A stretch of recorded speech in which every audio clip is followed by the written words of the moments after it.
नमस्कार प्यारे विद्यार्थियों, आज हम पढ़ने वाले हैं वैदिक गणित। वैदिक गणित के अंदर बड़ी बड़ी गणनाएं कुछ ही समय में विभिन्न प्रकार के सूत्रों के माध्यम से बड़ी आसान तरीके से हम कर सकते हैं। इसलिए हमारी सामान्य गणित के अंदर भी वैदिक गणित समय की बचत के लिए बहुत महत्वपूर्ण हो जाता है। जोड़ है, बाकी है, गुणा है, भाग है, विभिन्न प्रकार के हम सूत्रों के माध्यम से और बहुत ही कम समय में बड़ी बड़ी गणनाएं है वो कर सकते हैं। वैदिक गणित के अंदर कुछ नियम और शर्तों के आधार पर जोड़, बाकी, गुणा व भाग होते हैं। उनमें जोड़ है वो एक मुख्य नियम है एकाधिकैन पूर्वैन द्वारा, बाकी है एक न्यूनैन पूर्वैन द्वारा प्लस परम मित्र। इसके ऊपर में विस्तृत चर्चा बाद में करूँगा। एक बार मैं सिलेबस जो आज हम वैदिक गणित में पढ़ने वाले हैं वो बता देता हूँ। फिर है गुणा। गुणा के अंदर हम पढ़ेंगे एक न्यूनैन पूर्वैन द्वारा गुणा, एकाधिकैन पूर्वैन द्वारा गुणा, सूत्र निखिलम द्वारा गुणा, ऊर्ध्व तिर्यक व्यायाम द्वारा गुणा। भाग में पढ़ेंगे सूत्र निखिलम द्वारा, प्रावर्त्य योज्य द्वारा और ध्वजांक विधि। ऐसे ही वर्ग में पढ़ेंगे द्वंद्व योग विधि, सूत्र निखिलम, एकाधिकैन पूर्वैन। और घनफल में पढ़ेंगे सूत्र निखिलम द्वारा घनफल। तो आपको एक शर्त पर काम करना है कि ये जितना सिलेबस है ये मैं एक ही वीडियो में डालने वाला हूँ। तो आपको पूरा वीडियो देखना है ताकि आपका वैदिक गणित से संबंधित ज्ञान है वो पूर्ण हो सके। जितना मेरे पास है उसका मैं 80% देने का प्रयास करूँगा। आप अगर उसमें से 60% भी कवर कर लेंगे तो अवश्य ही आपकी वैदिक गणित बहुत कुछ हो जाएगी। तो अब मैं शुरू करने वाला हूँ जोड़ से। एकाधिकैन पूर्वैन द्वारा जोड़ कैसे होती है बताने वाला हूँ। जोड़ एकाधिकैन पूर्वैन द्वारा। वैदिक गणित के अंदर एकाधिकैन पूर्वैन द्वारा बड़ी से बड़ी जोड़ है वो कुछ समय में और हम कर सकते हैं। जैसे सामान्य गणित के अंदर जोड़ करते हैं उस समय हम हासिल का प्रयोग करते हैं। इसमें हासिल के स्थान पर एकाधिक का प्रयोग करना है। अब इसके अंदर आधार लिया जाता है। आधार के आधार पर ही हम एकाधिक लगाते हैं। जैसे आधार, अगर हमने संख्या का आधार ले लिया 10, तो उस 10 के आधार का मतलब है कि अंकों को जोड़ते समय अगर अंकों का योग 10 या 10 से अधिक हो जाएगा तो उसका एक अधिक पड़ोसी अंक के ऊपर लग जाएगा एकाधिकैन के रूप में। एकाधिक यानी एक अधिक और पूर्वैन यानी पिछली संख्या के ऊपर एक अधिक करना। आधार 10 के स्थान पर अगर मैं आधार 100 लूं, उस स्थिति में आपको क्या करना होगा, दो संख्याओं का योग करना होगा। यानी यहाँ 0 1 है, एक एक अंक का योग करना, यहाँ 0 2 है, इसका मतलब दो अंकों का योग करना। और योग जब 100 हो जाए तो पड़ोसी के ऊपर, पूर्व संख्या के ऊपर एकाधिक लगाना। जैसे मैं एक जोड़ यहाँ लिख रहा हूँ 5 7 6 3 9 4 9 8 7 6 5 3 4 2 8। इस जोड़ को जोड़ना है। उस स्थिति में अगर मैं आधार 10 दूंगा तो आपको इकाई अंकों को, ऐसे एक एक अंक को जोड़ना। और अगर आधार 100 यानी दो अंकों को जोड़ना होता है। और जब आधार 10 होगा उस समय 10 होते ही पड़ोसी के ऊपर एकाधिक लगेगा। और आधार 100 का मतलब है दो अंकों को जोड़ते समय 100 से अधिक या 100 के बराबर होने के स्थिति में पड़ोसी के ऊपर एकाधिक लगता है। तो मैं यहाँ आधार 10 से आपको ये जोड़ करवाता हूँ। 10 का मतलब अब यहाँ मैं अंकों को जोड़ूंगा। जैसे 9 और 4 कितने हुए, सामान्य गणित में जैसे जोड़ते हैं वैसे जोड़ना है। 9 और 4 13। अब 13 देखते हैं तो ये 10 से अधिक हो गया। कितना अधिक हुआ, 3। तो ये 3 तो नीचे वाली संख्या में जुड़ जाएगा और एक ये जो है वो पड़ोसी, जहाँ जोड़ने पर ये 10 हुए हैं या 10 से अधिक हुए हैं उसके पड़ोस के ऊपर एकाधिक लगाना। ये होगा एकाधिकैन पूर्वैन यानी पिछली संख्या के ऊपर एकाधिक। अब 3 अधिक था वो नीचे वाली संख्या में जोड़ना। 3 और 8 कितने हुए, 11। 11 10 से कितने ज्यादा है, 1 तो यहाँ नीचे उतर जाएगा और एक ये एकाधिक के रूप में। ऐसे ही ये सेम प्रोसेस इसमें करना है। 3 और ये कितने हैं, अब 9 के ऊपर एक अधिक लग गया, इसका मतलब इसको हम 10 पढ़ेंगे। 3 और 10 कितने हुए, 13। 13 वही एक अधिक 3 नीचे वाली संख्या में जोड़ना। 3 और 3 कितने हुए, 6। यही काम 6 और इसको कितना पढ़ेंगे, 6 और 9 15। 15 में एकाधिक 5 नीचे वाले 5 और 4 कितने हुए 9 से 7 और इसको कितना पढ़ेंगे एक अधिक लगा है तो 8 7 8 15 एक अधिक 5 और 3 8 5 और ये कितने हैं 7 5 7 कितने हुए 12 जब पड़ोस में कोई अंक नहीं होता है तो शून्य लगा करके उसके ऊपर एकाधिक लगा लेना 12 में 10 से अधिक 2 2 और 5 कितने हुए 7 एक का एक इस प्रकार ये आपकी जोड़ होती है एकाधिक एंड पूर्वेण द्वारा यानी आधार 10 लेकर के करते हैं तो अंकों का योग 10 होते ही पड़ोस के ऊपर हम एकाधिक लगाते हैं अगर हम आधार या 100 लेकर के करते तो दो अंकों का योग करना होता है और दो अंकों का योग करना थोड़ा हमारे लिए मुश्किल होता है जो 39 और 94 इतने बड़े अंक जोड़ना थोड़ा सामान्य परिस्थिति में मुश्किल पड़ता है इसलिए हम आधार 10 लेकर के ही करते हैं आधार 10 का मतलब यहाँ लंबी संख्याओं का योग करने की आवश्यकता नहीं है सामान्य गणित में हम क्या करते हैं पूरी जोड़ करते हैं उसके पश्चात हासिल 2 3 जो भी होती है वो हम लगाते हैं इसके अंदर 10 से अधिक होते ही तुरंत पड़ोस के ऊपर एकाधिक लगा देना और सामान्य भाषा में उसको हासिल रूप में ही बोला जाता है और एकाधिक का ये चिन्ह है सामान्य बिंदी लगाना ये बिंदी है किसी अंक के ऊपर लगती है तब तो वो एकाधिक बोली जाती है और किसी अंक के नीचे लगती है तो उसको हम एक न्यून बोलते हैं वो जब हम व्यवकलन करेंगे उसमें और पढ़ेंगे ये तो था एक एकाधिक एंड पूर्वेण द्वारा सामान्य अंकों की संख्याओं को जोड़ना अगर यहाँ घंटा मिनट सेकेंड या किलोमीटर मीटर सेंटीमीटर ऐसे इस प्रकार की जोड़ आ जाए तो किस ढंग से करना तो मैं यहाँ एक आपको घंटा मिनट सेकेंड की जोड़ करवाता हूँ घंटा मिनट और सेकेंड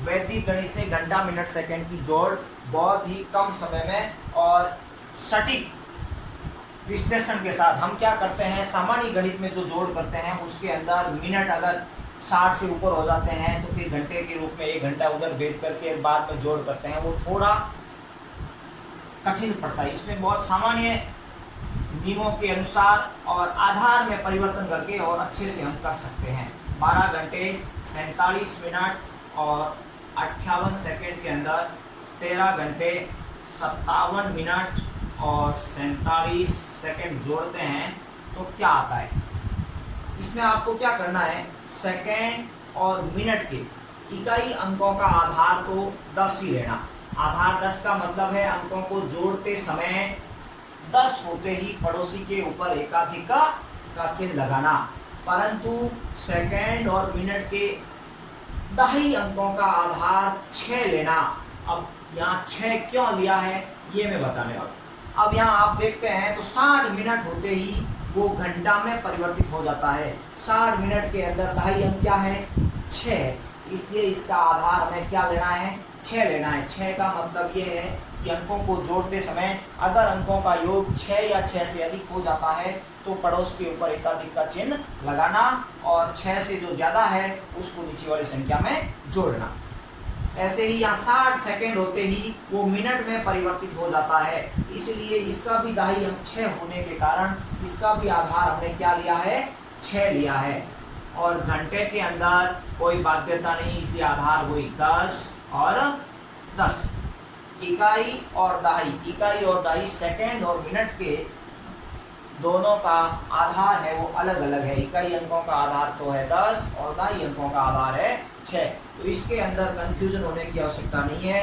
जहां आधार 10 है उसके अंकों का योग 10 होते ही पड़ोसी के ऊपर एकाधिक लगाना और जहां आधार 6 है वह अंकों का योग 6 होते ही पड़ोसी के ऊपर एकाधिक का चिन्ह लगाना जैसे 8 और 7 कितने हैं 15 यहाँ आधार है 10 तो 15 10 से कितने ज़्यादा है तो 5 ये 5 तो नीचे लिख दिए जाएंगे और एक एकाधिक के रूप में पड़ोस के ऊपर चला जाएगा ये हो गया एकाधिक अब यहाँ है दहाई अंकों में जिसका आधार क्या है 6 है तो अंकों का योग 6 से अधिक होते ही पड़ोसी के ऊपर एकाधिक लगाना 5 और इसको कितना पढ़ेंगे 5 10 10 6 से कितने ज़्यादा है तो ये देखो 4 ज़्यादा तो 4 यहाँ उतारे जाएंगे और एक एकाधिक के रूप में पड़ोस में चला जाएगा पड़ोस में मिनट वाली इकाई है तो मिनट के ऊपर से ही 7 और 8 कितने हुए 15 15 10 से कितने ज़्यादा 5 क्योंकि आधार है क्या है 10 है इसलिए 10 से ज़्यादा बोला 5 और एक एकाधिक के रूप में 4 और ये कितना पढ़ेंगे 6, 4 और 6 10, 10 6 से कितना ज्यादा 4, तो ये उतारा मैंने यहाँ 4 और एक एकाधिक के रूप में। अब ये सामान्य 2 और 4 कितने हुए 6, 1 और 1 कितना हुआ 2, 26 घंटे 45 मिनट 45 सेकंड। ये थी आपके घंटा मिनट सेकंड की जोड़। तो आपको घंटा मिनट सेकंड की जोड़ है वो वैदिक गणित से बहुत आसान तरीके से हल कर सकते हैं। सामान्य गणित के मुकाबले वैदिक गणित से बहुत जल्दी हल होती है। है व्यवकलन। व्यवकलन जो हम पढ़ेंगे एक न्यूनैन पूर्वैन प्लस परम मित्र। व्यवकलन यानी घटाना। परम मित्र मतलब क्या, तो हमने जैसे अभी हमने एकाधिक पूर्वैन द्वारा जोड़ पढ़ी थी, उसके अंदर आधार दिया था 10 या 100, तो उस आधार के आधार पर ही हम यहाँ परम मित्र का निर्धारण करने वाले हैं। परम मित्र यानी ऐसे दो अंक जिनका योग आधार के बराबर हो जाए वो परम मित्र अंक कहलाते हैं। तो सबसे पहले हम परम मित्र के बारे में पढ़ेंगे। परम मित्र बोले तो आधार के योग के बराबर एक के अंदर ऐसा कौन सा अंक जोड़ें कि वो योग है वो क्या बना दे 10 बना दे। तो एक के अंदर क्या जोड़ेंगे 10 हो जाएगा 9। तो ये दोनों अंक आपस में क्या है परम मित्र है। ऐसे ही 2 में क्या जोड़ें कि वो 10 हो जाए 8, से ही 3 का क्या हो जाएगा 7, 4 का 6, 5 का 5, 6 का फिर से 4, 7 का 3, 8 का 2 और 9 का 1। इस ढंग से ये परम मित्र है। परम मित्र यानी ऐसे अंक जिनका योग 10 के बराबर यानी आधार के बराबर हो वो आपस में क्या होते हैं परम मित्र होते हैं। अब एक न्यूनैन पूर्वैन यानी एक न्यून यानी किसी अंक के नीचे एक बिंदी लगाना वो एक न्यून होता है। पूर्वैन यानी पिछले अंक के नीचे एक बिंदी वो एक न्यूनैन पूर्वैन कहलाता है। अब हम जो व्यवकलन करने वाले हैं बाकी घटाव करने वाले हैं वो एक न्यूनैन पूर्वैन प्लस परम मित्र के आधार पर करेंगे। जैसे 9 8 6 4 में से घटाना है 5 7 9 4। तो सबसे पहले सामान्य गणित में हम क्या करते हैं ऊपर वाले अंक में से नीचे वाले अंक को घटाते हैं। जब घटता नहीं है तो हम पड़ोस से उधार ला करके और उसको हम आधार मान करके यानी 10 बना करके और उसमें जोड़ते हैं और फिर घटा लेते हैं। जैसे 4 में से 5 नहीं जाता है तो हम पड़ोस से उधार लाते हैं 14 बना देते हैं और फिर 14 में से 5 घट जाता है। यहाँ वैदिक गणित के अंदर ऐसा नहीं है। वैदिक गणित में जब ऊपर वाले अंक में से नीचे वाला अंक नहीं घटे तो नीचे वाले अंक का परम मित्र ज्ञात किया जाता है। परम मित्र अभी मैंने बताया तो नीचे वाला अंक क्या है 5, 5 का परम मित्र। अंकों का योग 10 होना चाहिए तो 5 का परम मित्र कौन हुआ 5। अब इस 5 के अंदर ऊपर वाले अंक को जोड़ना। वैदिक गणित हमें जोड़ना सिखाती है तोड़ना नहीं। व्यवकलन यानी बाकी के अंदर भी वैदिक गणित में जोड़ जैसा काम होता है। यानी 5 का परम मित्र 5 और फिर 5 के अंदर ऊपर वाला अंक जोड़ते हैं। 5 और 4 कितने हुए 9। ऐसा करते समय जब ऊपर वाला अंक जोड़ते हैं तो उसके पड़ोस का जो अंक है उसके नीचे एक न्यून ठूंस देते हैं। एक न्यून लगा दिया। अब इसको हम क्या पढ़ेंगे 5 पढ़ेंगे क्योंकि एक कम हो गया। ये 5 है 5 में से 7 नहीं जा रहा। फिर वही काम करना 7 का क्या ज्ञात करना परम मित्र। 7 का परम मित्र अंक 3 और ऊपर कितने हैं 5। 3 और 5 कितने हुए 8। ऐसे ही एक न्यून। जब हमने परम मित्र ज्ञात किया है ऊपर वाले अंक को जोड़ा है तो पड़ोस के नीचे एक न्यून लगाना। अब ये हो गया आपके कितना 7। 7 में से 9 फिर नहीं जा रहा तो 9 का परम मित्र 1 में ऊपर वाला 7 जोड़ा कितना हुआ 8। एक न्यून पूर्व।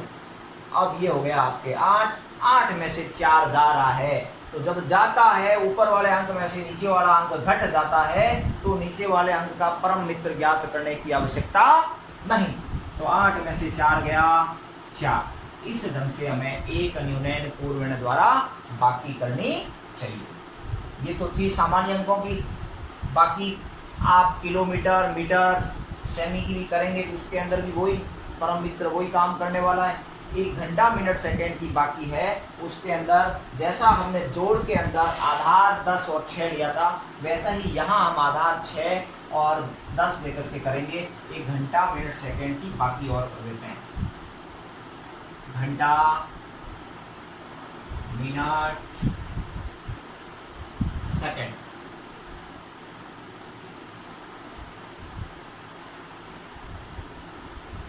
बयालीस घंटा,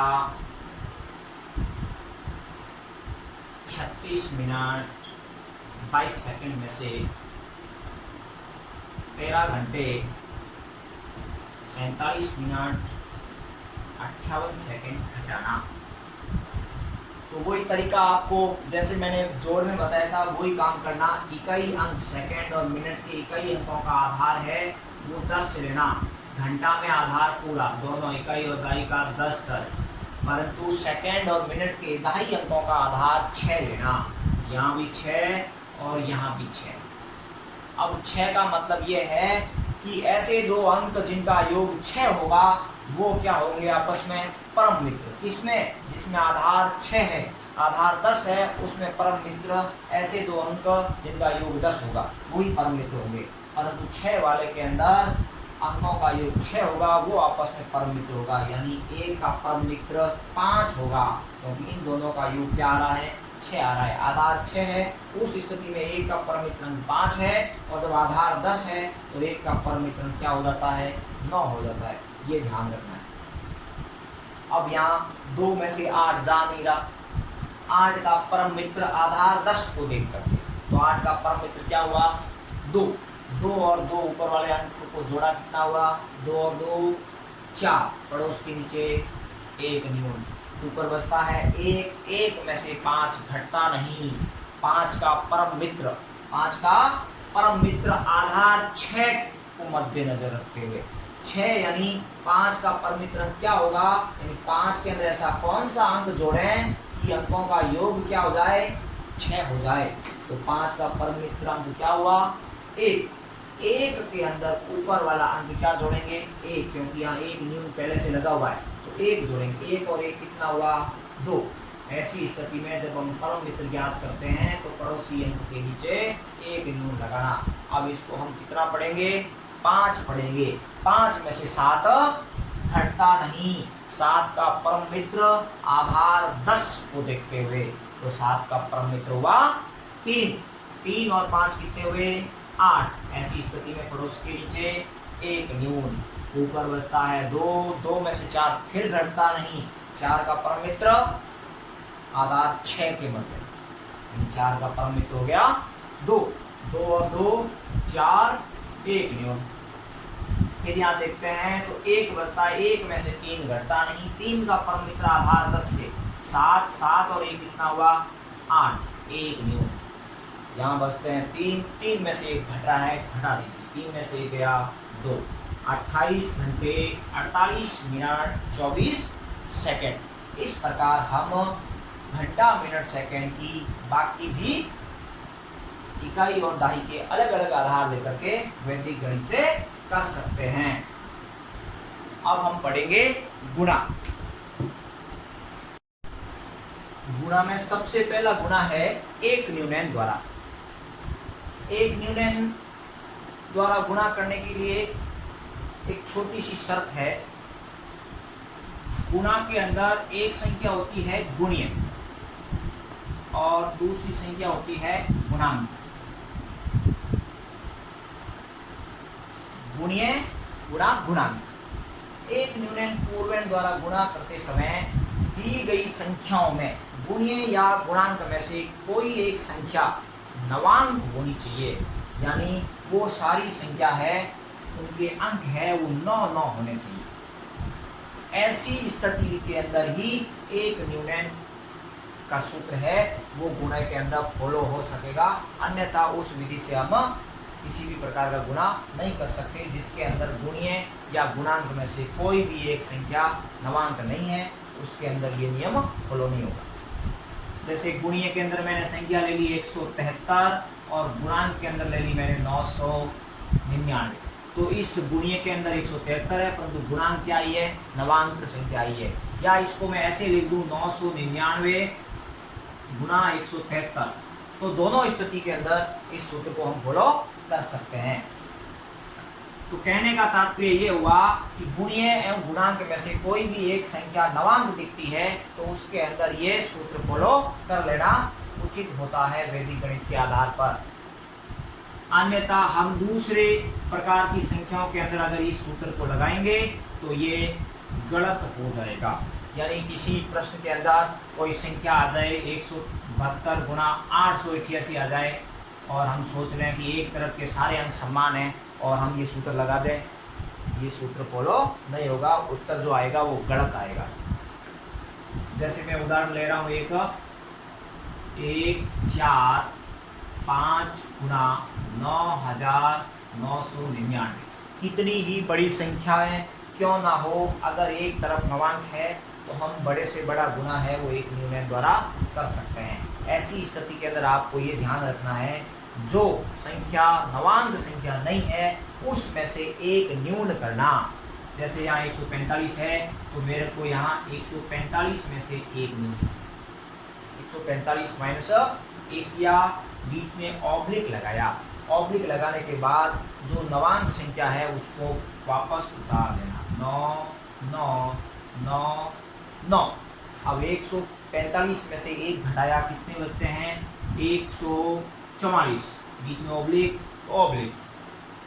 अब ये जो 144 आया है इस नवांक संख्या में से घटा लेना, 9 9 9 9 माइनस ये 144 पीछे ला करके हटा देना 144, 144 ऑब्लिक।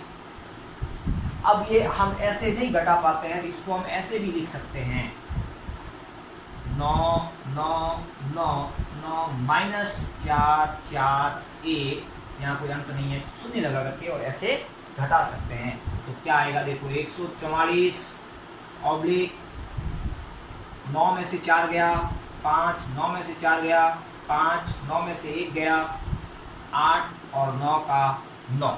ऐसी क्रिया घटाने की पूरी होने के पश्चात जो बीच में ऑब्लिक है उसको हटा देना, 144 9 8 5 5, यही आपका इसका उत्तर है। ऐसे करना,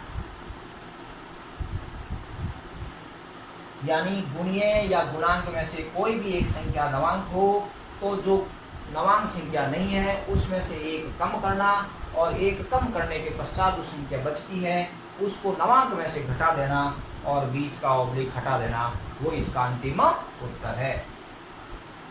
अब ये तो क्या था, गुणांक था, वो नवांक आया। अगर गुणीय नवांक आ जाए तो क्या करना, जैसे उदाहरण है ये आ गई 999 गुणा 92। अब ऐसी स्थिति के अंदर आपको क्या करना पड़ेगा, सबसे पहले ये जो नवांक संख्या है उसको गुणांक के स्थान पर ले जाना, यानी इसको ऐसा कर देना 92 गुणा 999 कर देना।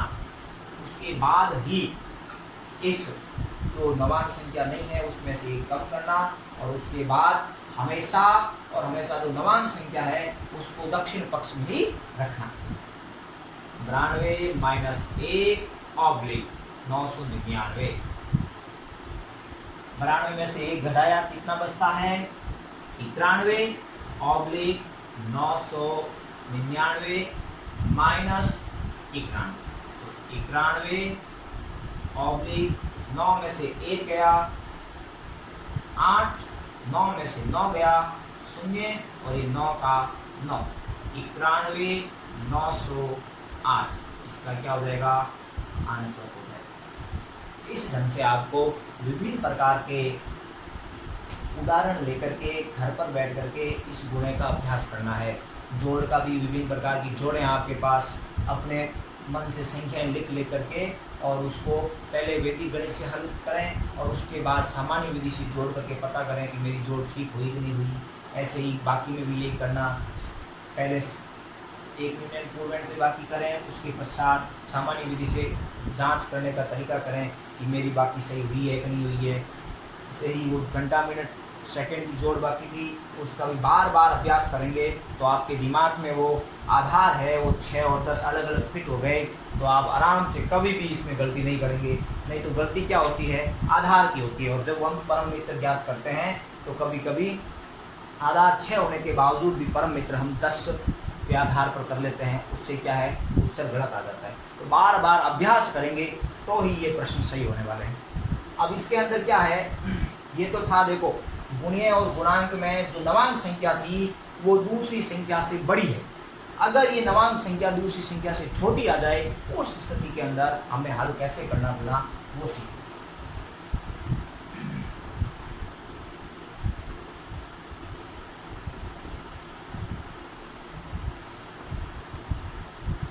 जैसे देखो ये है आपके 435 गुना 99, ऐसा गुना करना है जिसके अंदर आपको दिखता है कि जो नवांक संख्या के अलावा दूसरी संख्या है वो नवांक संख्या से बड़ी है। तो उस स्थिति में क्या करना, सबसे पहले क्या 435 में से एक कम तो करना ही, एक न्यून ऑब्लिक नवांक संख्या। 435 में से एक घटाते हैं तो क्या बचता है 434 ऑब्लिक नवांक संख्या -434।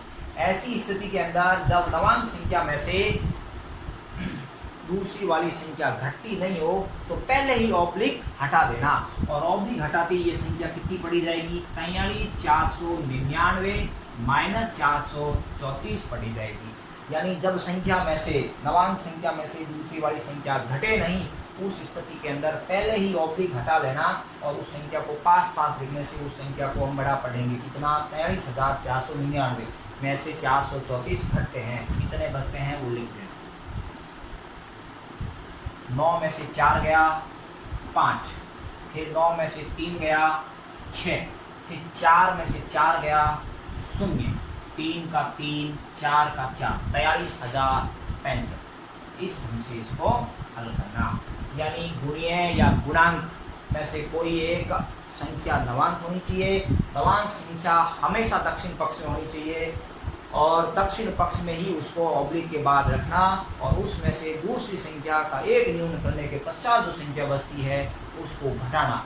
अगर नवांक संख्या दूसरी संख्या से छोटी आ जाए उस स्थिति के अंदर घटाते समय ऑब्लिक बीच का हटा करके और उसके बाद घटाने से वो संख्या घट जाती है। इस प्रकार ये हमने एक न्यून द्वारा गुणा करना सीखा। विभिन्न प्रकार के एग्जाम्पल, अलग अलग संख्याएं, बड़ी से बड़ी संख्या नवांक में कतारबद्ध रूप से कितने ही 9 लिख करके और घटाएंगे तो एक चमत्कारिक आंसर आपको मिलता रहेगा, जिससे आपका भी गणित के प्रति इंटरेस्ट बढ़ेगा और इस नियम को बार बार फॉलो करने से आपकी गणित मजबूत होगी। जोड़, बाकी और ये एक न्यून पूर्वेण द्वारा गुणा। अब हम पढ़ेंगे एकाधिक पूर्वेण द्वारा गुणा। एकाधिक पूर्वेण द्वारा गुणा करते समय हमें 1-2 नियम का पालन करना पड़ता है। जैसे मैं एक एग्जांपल देता हूँ, उसके अंदर वो दोनों नियम मैं आपको बताऊंगा। 44 गुना 46 ये एक गुणीय और गुणांक संख्या है। इसके अंदर एक होता है चरम अंक और एक होता है शेष निखिलम अंक। इसके अंदर चरम अंक होता है वो इकाई अंक या इकाई दाई दोनों को मिलाने से बने अंक होते हैं, उनको चरम अंक बोलते हैं। इन चरम अंकों का योग है वो शून्यांत होना चाहिए, यानी 10, 100, 1000 ऐसे शून्य पर अंत होना चाहिए, आधार के बराबर होना चाहिए। और जो शेष निखिलम अंक बच जाता है वो समान होना चाहिए दोनों संख्याओं में, गुणीय और गुणांक। जैसे इसके अंदर 4 और 6 को हम जोड़ते हैं तो दोनों क्या बना देते हैं, आधार। आधार क्या है इसमें देखो, आधार बराबर 4 + 6 बराबर क्या है 10। चरम अंक यानी जो अंक जुड़ करके और आधार बनाया है वही चरम अंक। चरम अंक क्या है? 4 व 6। और शेष निखिलम अंक, शेष निखिलम अंक जो समान अंक है वो शेष निखिलम अंक, दोनों समान अंक तो पीछे बच जाता है 4, इधर भी 4, शेष निखिलम अंक हो गया 4। अब इसके अंदर एक सूत्र है, क्या आधार रेखा होगी? सूत्र क्या है? शेष निखिलम अंक, शेष निखिलम अंक गुणा उसका एकाधिक, उसका एकाधिक ऑब्लिक चरम अंकों का गुणा, चरम अंकों का गुणा।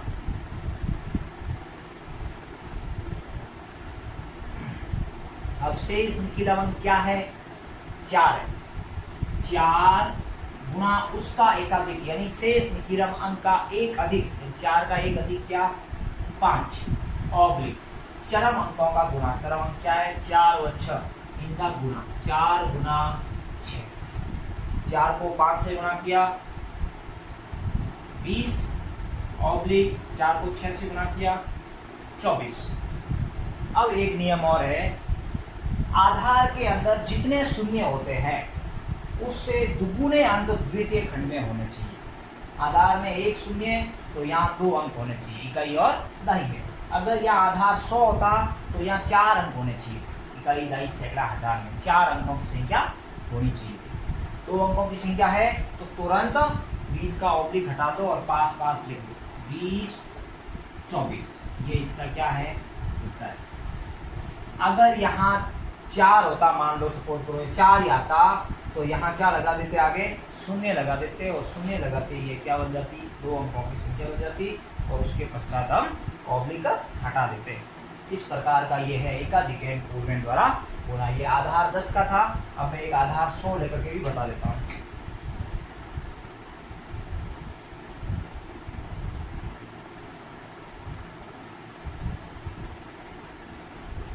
जैसे एक संख्या है 191 गुणा 109, 191 गुणा 109।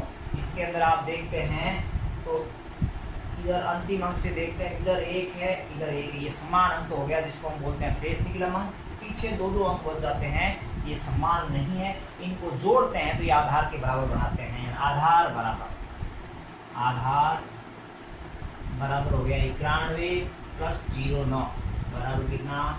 100। चरम अंक, चरम अंक क्या है? 91 व 09, और शेष निखिलम अंक, शेष निखिलम अंक क्या है? शेष निखिलम अंक बराबर है आपके 1। अब वो सेम का सेम काम करना, इस सूत्र के अंदर रखना। शेष निखिलम अंक 1 गुणा उसका एकाधिक यानी क्या? 2 ऑब्लिक चरम अंकों का गुणा 91 गुणा 09, 91 गुणा 09। 1 को 2 से गुणा किया 2, 91 को 09 से गुणा करते हैं तो 9, 9 9 81, 819। अब यहाँ हम आधार में देखते हैं तो 2 शून्य है, तो यहाँ 4 अंक होने चाहिए। 4 अंक नहीं है तो क्या कर देना? आगे एक शून्य लगा देना, तो क्या आ गया? 0819 ऑब्लिक हटा दो 20819, ये क्या है? इसका उत्तर।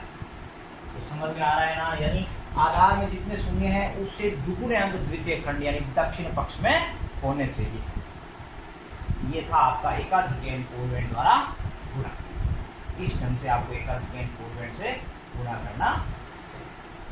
ऐसे अनेक उदाहरण आप अपनी अभ्यास पुस्तिका में लेकर के और अभ्यास कर सकते हैं। बार बार अभ्यास करते हैं तो ही इस प्रकार के सूत्र और मेथड आपके दिमाग में स्थायी होते हैं। बार बार नहीं करते हैं तो कुछ दिन के पश्चात ये चीज़ें वापस भूल जाते हो। अब है ऊर्ध्वतिरिक्त व्यायाम द्वारा गुणा। ऊर्ध्वतिरिक्त व्यायाम द्वारा गुणा करते समय आपको दिए गए गुणीय एवं गुणांक में अंकों की संख्या कितनी है ये पता करना है, यानी कितने अंक है दी गई संख्या का। बोलिए गुणांक में से जिसमें ज़्यादा अंक है उसके अनुरूप उसमें खंड बनते हैं। अब खंड रचना कैसे होती है, अगर एक अंक को एक से गुणा करते हैं तो खंड बनेगा एक, अगर दो अंकों को दो से गुणा करते हैं तो खंड बनेंगे तीन, कितने जुड़ गए दो, तीन अंकों को तीन अंकों से गुणा करेंगे तो खंड बन जाएंगे पाँच, फिर दो जुड़ गए, चार अंकों को चार से गुणा करेंगे तो खंड बन जाएंगे सात, और पांच अंकों को पांच से गुणा करेंगे, पांच अंकों से गुणा करेंगे तो खंड बन जाएंगे नौ। ऐसे ही दो दो अंक बढ़ते जाएंगे, दो दो खंड बढ़ते जाएंगे, एक में था तो एक, दो में तीन हो गया, तीन में पाँच हो गया, चार में सात हो गया, पाँच में नौ हो गया, छः होगा तो आगे 11 हो जाएगा। ऐसे विषम अंकों में बढ़ते जाएंगे खंडों की संख्या। ऊर्ध्व के अंदर खंड बनते हैं, जैसे ये एक संख्या है 576 गुणा 432, इसके अंदर तीन अंक है तो खंड कितने बनेंगे पाँच। जैसे मैं खंड बनाना शुरू करता हूँ, एक दो तीन चार और पाँच, ये पांच खंड बन गए। पांचों खंडों के अंदर इसको अलग से एक एक अंक को रखना, जैसे यहाँ है क्या, ये है इकाई अंक, दोनों गुणीय और गुणांक के इकाई अंक प्रथम खंड में 6 और 2 पर नीचे लिखना। फिर द्वितीय खंड में इकाई दाही दोनों लिखना, 7 6 3 2। तृतीय खंड में इकाई दाही सैकड़ा तीनों रख दें, 576 गुणा 432। अब क्या करना है, इकाई अंक को छोड़ करके शेष दाही सैकड़ा 5